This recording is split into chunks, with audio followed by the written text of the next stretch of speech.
All right, I want to talk about strength versus speed because you'll see a lot of people, they tie themselves to one side or the other.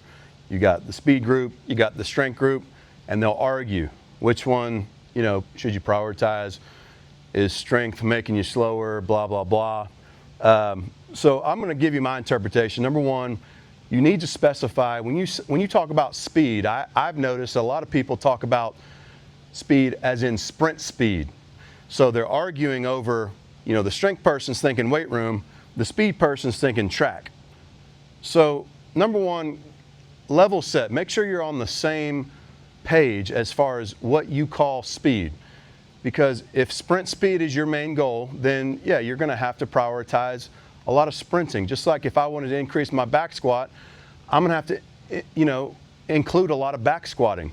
You're going to practice the thing you want to get better at. Now, you can use the weight room to improve sprint speed, and that's where you need to make sure you're on the same page. I'm going to give you my interpretation of strength and speed in the relationship. Strength is the engine. The strength of the engine can create raw power.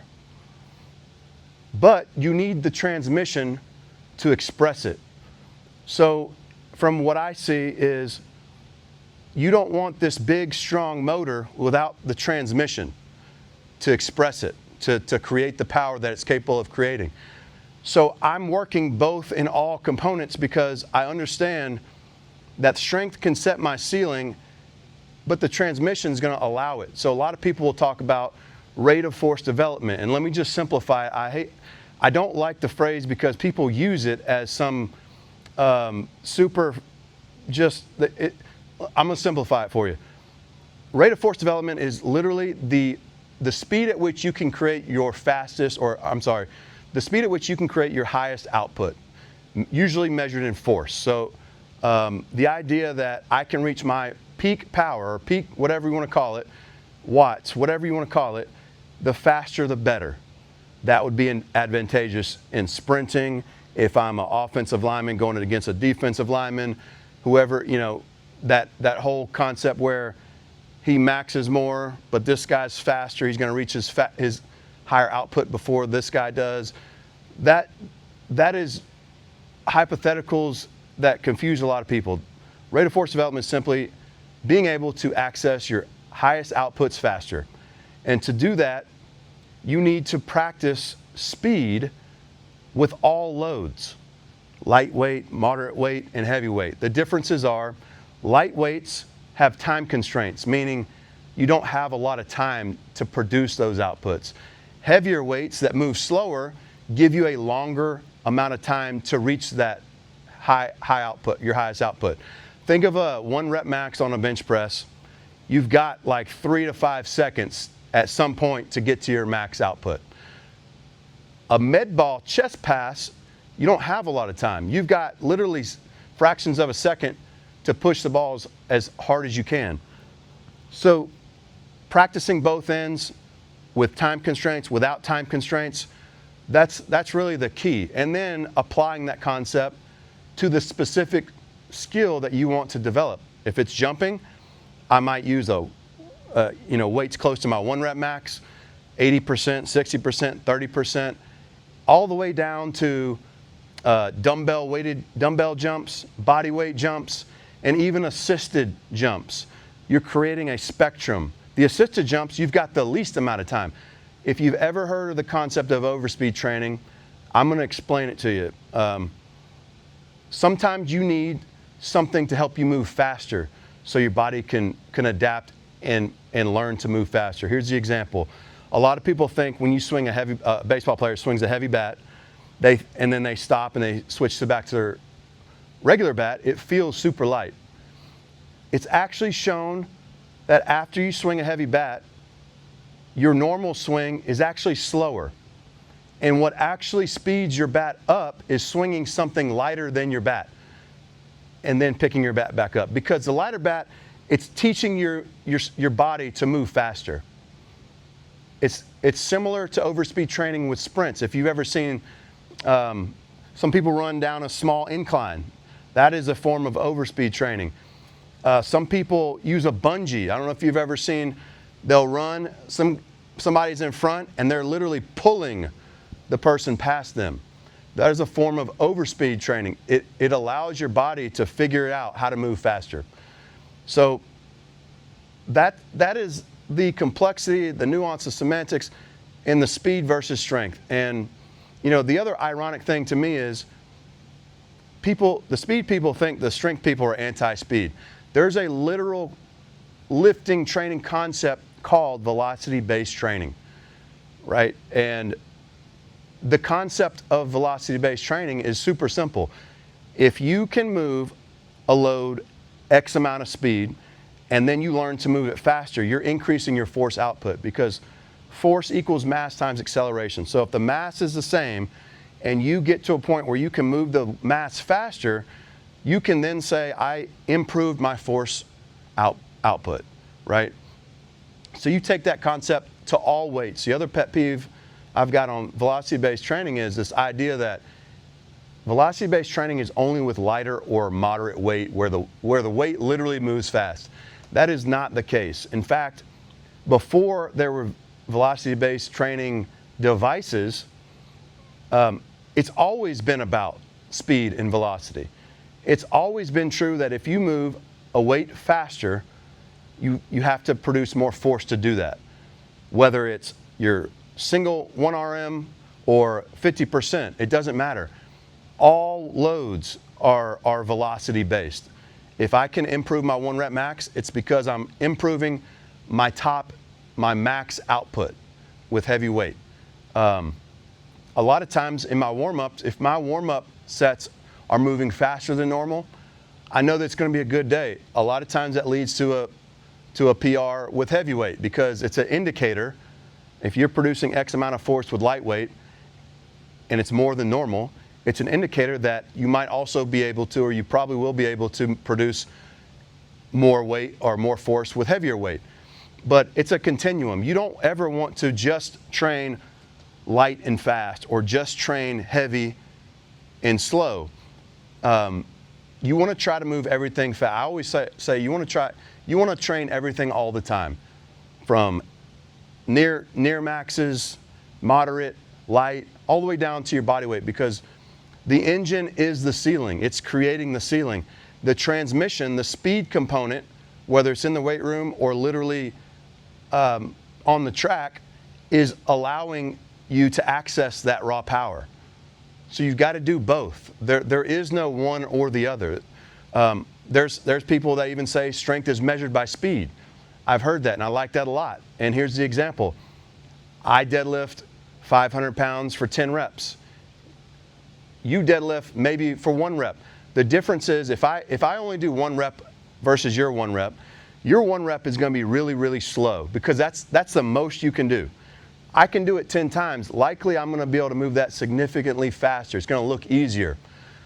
An amateur in the weight room, they'll see a big lift happen and they'll say, wow, look at all that weight they just lifted. An experienced lifter is going to see a big lift happen and they're going to say every time, that was fast. Did you see that speed? Because at some point, you've got to transition your mindset from load focused to force focused. So the other thing about speed and strength is you gotta decide for yourself, really, and who you're talking to, what is strength? Because for me, strength is force output. How much force can I create? Right? So to do that, if I have that mindset, I have to have speed. I can't be pitted against one or the other, or choose one or the other. They're the same thing. You're just talking about it from a different perspective. Power gets brought up a lot. Mix the two together. That measure A to B. That you can measure the power of anything. Literally anything. It's a combination of how fast you produce that output. That's it. So a lot of people really make this complicated. I've seen these people with velocity-based training, and they come up with these protocols and all that stuff. It's really not that simple. In fact, I actually think you can get a lot more, not more. I think you can get a lot done. I know the motivation part is there. I like the metrics part of it. I think metrics are great to not just focus on the weight on the bar, but the speed of the bar. I think that's a great metric to add. But if you don't have access to a velocity-based training device, you can use a stopwatch.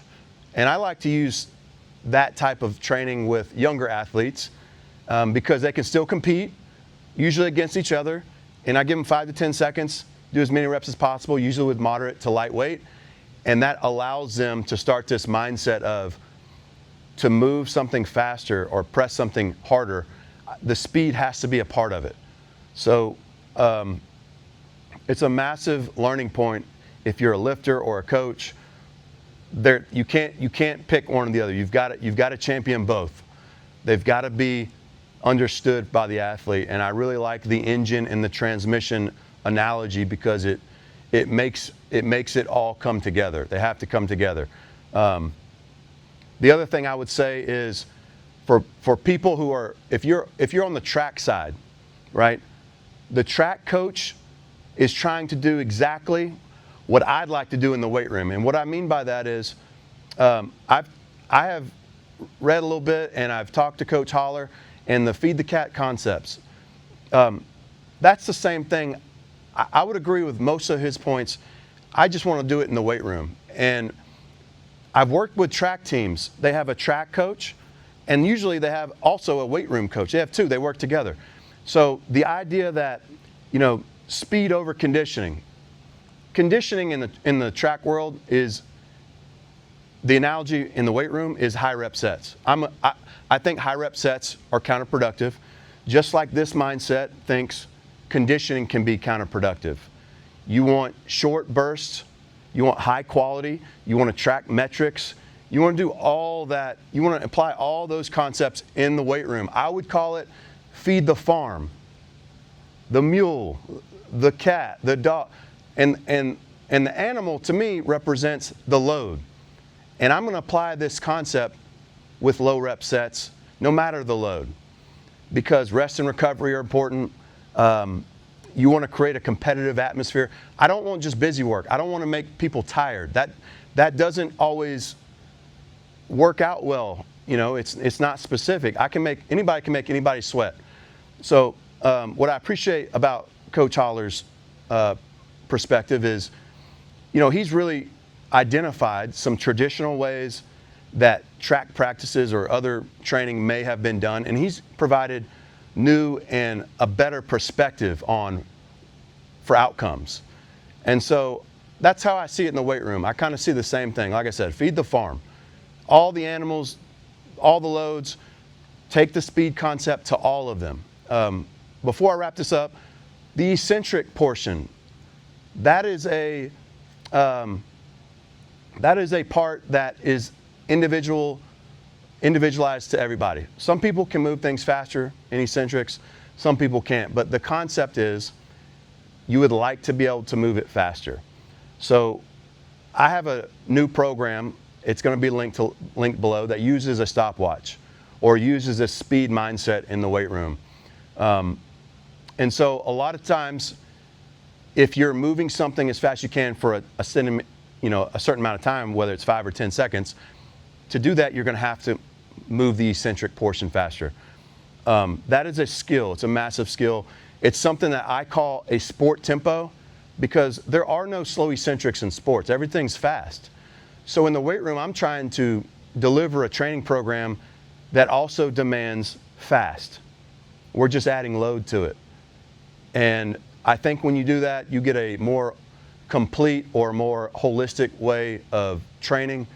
And it's super simple. A coach can use this method with the stopwatch. If you're an athlete, you can do it for yourself. But I'll link it below. It's a 3-week program. It's timed sets. That's the whole theme and idea around it. It's going to teach you how to use this speed component and interweave it, or use it in your weight room programs. If you've seen or heard me talk about prep sets versus warm-up sets, I'll link that article below, but a lot of that is tied into that concept where my warm-up sets have to be more intentional. They have to be max effort. You want, if I'm going to sprint, yeah, I might start by some light jogging, but eventually I need to start sprinting.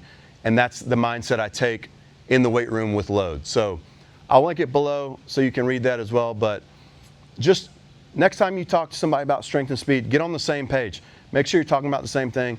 Identify what strength means to that person, what it means for you. Are they talking about speed generally, or are they talking about sprint speed? Once you cross those bridges, most people end up agreeing that it's not one or the other, it's both. And the engine and the transmission analogy is key. So recalibrate, level set, flatten the snow, however you want to phrase it. But next time you create a program, you talk to a coach, have this whole concept in mind and see if it changes how you make decisions.